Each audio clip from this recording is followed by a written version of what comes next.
So here we're going to do a quick little bonus episode. Remember I mentioned the 3 marks of existence. So let's just talk about those. These are very, very important. You're going to see why as we discuss them. Okay? So the very beginning, oh, you're going to love this too, because we're going to talk about Pyrrhonism and that arrogance of the white man. Okay? But first, let's talk about the 3 marks of existence. Maybe the 4. I'm a yogacaran, so you'll understand. So, very important. We have anicca, right? Sabbe sankhara anicca. Anicca. All sankharas, conditioned things, are impermanent. Remember we talked about the skandhas? This is the same root. Sanskaras. Right? Word is formations. So everything, your emotions, dharma is physical, phenomena, whatever you want to call it, right? So, 3 marks of existence. Anicca, dukkha, right? Dukkha, they translate as all sankharas are unsatisfactory. Very important, right? Because we commonly say suffering. We do suffer. But it's because we find them dissatisfying or unsatisfactory. And lastly, for the normal 3 marks of existence, we have anatta. Right? All dharmas, conditioned or unconditioned things, all things, are not self. Remember this, not self. It's not all about you. As I said, the next is possibly what we might call the 4 marks of existence. Right? From the yogacaran Shastra, 4 characteristics are described. You have your impermanence, anityakara, suffering, dukkakara, emptiness, shunyakara, and selflessness, anatmakara. Right? You can see the roots of a lot of these words. The reason why I mention this, of course, I've mentioned I'm a yogacaran myself. But, more importantly, you're going to see in the Pure Land and Tiantai and a number of these traditions where they're going to either include or replace dukkha with nirvana.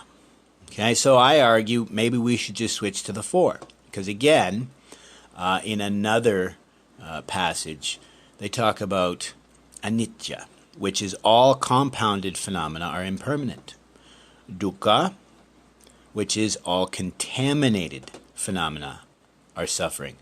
Why? Because if it's an ego-based desire, a selfish-based desire, it's contaminated. If you wish to liberate all sentient beings, as I said earlier this morning, that's not a selfish desire.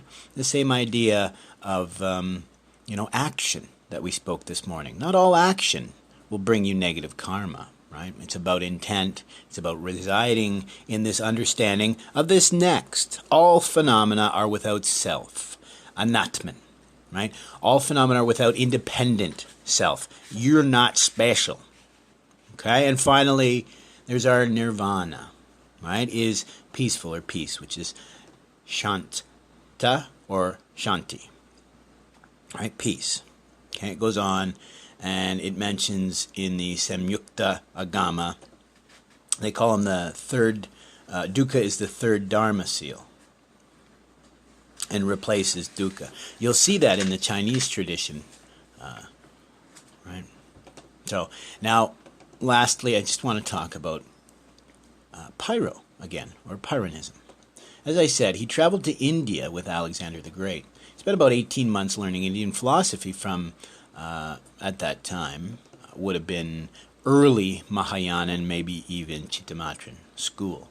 Upon returning to Greece, he founded his own school of Hellenistic philosophy, Pyrrhonism, which he based on what appears to have been his interpretation of the 3 marks of existence. He summarized them as follows. Whoever wants to live well must consider these 3 questions. First, how are pragmata, ethical matters, affairs, topics, sila, samasila, how are they by nature? Secondly, he says, what attitude should we adopt towards them? Thirdly, what will be the outcome for those who have this attitude? And Pyro's answer is that as for pragmata, they are all adiphoria, undifferentiated by local differentia. They're also astathmeta, unstable, unbalanced, not measurable. That's our impermanence. And anapikrita, unjudged, unfixed, undecidable. That's kind of what we said when we were trying to understand emptiness as it's not this, it's not that, and it's neither this nor that, and it's both this and that. It's that superposition I spoke of. If anything, that movie, The Three Buddhas, you may have been able to take away from, and again, they had advisors on the set, and they show you that the tea doesn't change the nature of the cup. The tea itself doesn't change no matter what the vessel it's in. You smash the vessel, the tea is still the tea. And as he shows on the floor, in the mug, in the pot, it's all the tea. Where this metaphor fails is the tea in the liquid form, the liquor, is not its original form.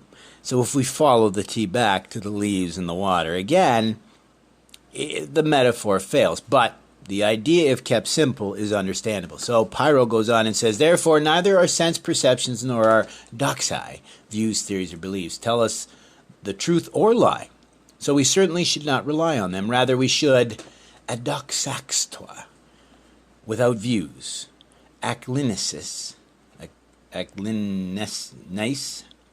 whatever, uninclined towards this side or that. Again, we just talked about this. And then finally, it's acradantua, unwavering in our refusal to choose. Again, this is this dispassionate observation, saying about every single one that it is no more is than it is not, or both is, or it is not it, neither is nor is not.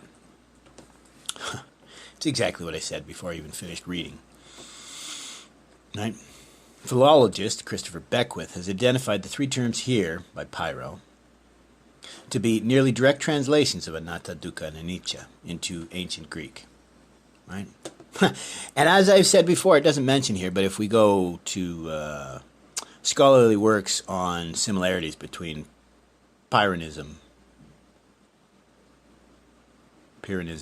and Buddhism, I said Pyrrhonism because they actually will insinuate. So he went and spent 18 months in India learning from the Indians, went back and did a near direct translation of the marks, 3 marks of existence. Yet he marked down his philosophy. It was translated in Indian, and it was his interpretation of Indian philosophy that then influenced further Indian philosophy into developing yogacara, Chittamatra, later Mahayana, and maybe even the Nalinda tradition. So, wait a minute here. If we look at when that guy was there, right?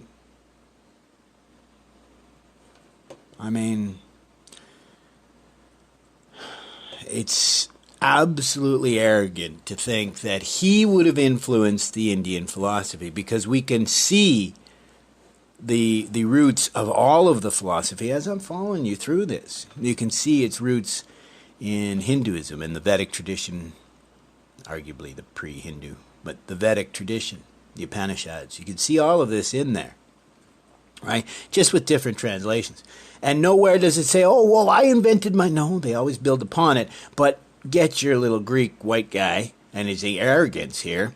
And, of course, he gets taught some stuff by the Indians, and he translates it, and all of a sudden it's his fantastic idea. And the arrogance that has flowed since is as if these Indians would have read his books and said, oh, my God, you're right. Forget the fact that we have 1,000, 2,000, 3,000-year-old tradition of developing upon the previous philosophy, right?